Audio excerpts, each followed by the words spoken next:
Talking about the cost of living, what are the solutions, the immediate intervention measures, because that is what everybody is talking about now. And Khalwale, I'll start with you on this. Where do we go from here now? Kenyans are saying we are suffering now. The realities are the cost of fuel has gone up. What is being done? That is what everybody keeps asking wherever we go. Stop with all the blame games. What is being done?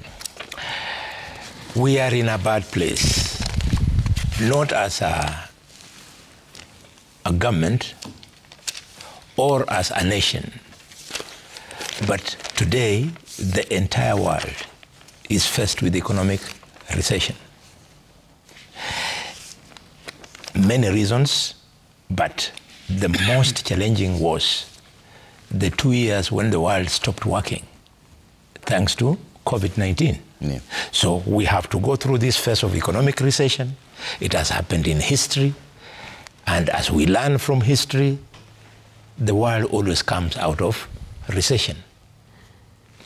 Number two, it is not helping African countries that we were doing brisk business with Ukraine. So the war and conflict in Ukraine has affected us. Thirdly, we have got our own local problems, own regional problems, which we ought to fix. They include, for example, the way the handshake government handled public debt. And clearly, you have seen in President Ruto's plan, he's consistently managing public debt. To the extent that unlike the handshake government, which used to meet a recurrent expenditure using borrowing, we've managed to avoid borrowing to pay our salaries and other recurrent expenses. We are moving forward thanks to the forward-sightedness of President Ruto's government.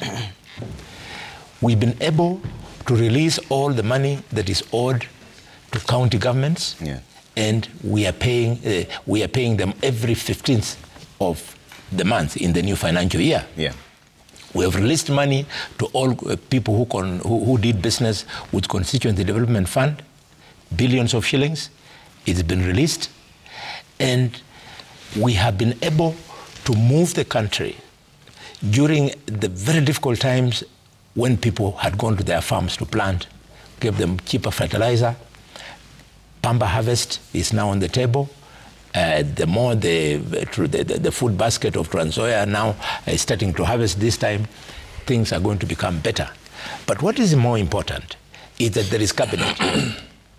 I believe, just like we were in an economic recession during the time of President Mwai Kibaki, and President Mwai Kibaki introduced the economic stimulus, I'm confident that this is a strategy that the cabinet might opt to use to stimulate the economy, and things are going to be okay. So an economic stimulus package. It's an economic stimulus package. Can we afford it at a time when the report by the Office of the Control of Budget says that we are giving a whooping 83% of all revenues collected to debt repayment? This was yesterday. And that so where do you get this economic stimulus package? That is a part for us on the back, because we are correcting a wrong that was seeing us deeper and deeper into the hole. We have to keep our heads above the waters, otherwise you can get confused.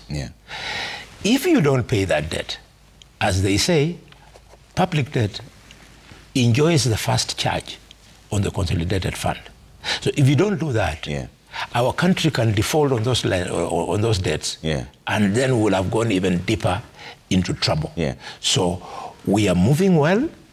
I'm confident that it's going to happen. People should ignore these utterances that are making them so discouraged.